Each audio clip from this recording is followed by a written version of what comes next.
સપનાઓથી સમૃદ્ધિની આ યાત્રા, વાવણીથી લણણી સુધીની આ યાત્રા, ગુજરાતની પ્રચંડ ગતિની આ 24 વર્ષની યાત્રા. હું નરેન્દ્ર દામોદરદાસ મોદી.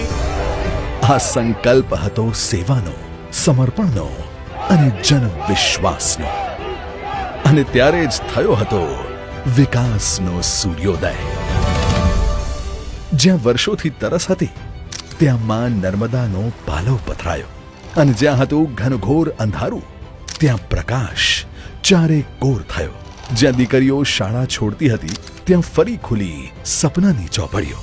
રમતના મેદાનો અને વધતા ઉદ્યોગો આજે વાઇબ્રન્ટ બન્યા છે. આ ગગનચુંબી પ્રતિમા એ દુનિયા સામે અડગ ઊભો ભારતનો આત્મવિશ્વાસ છે. મોદીજીના નેતૃત્વમાં આ ફક્ત ગુજરાતની નહીં, ભારતની વિકાસ યાત્રા છે. અહીં સીમાઓ પર છે શૌર્યનો નાદ, દુનિયામાં વધ્યું છે ભારતનું માન.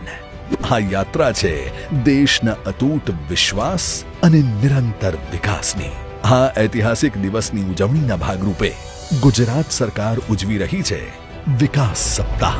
24 વર્ષ જનવિશ્વાસ, સેવા અને સમર્પણના.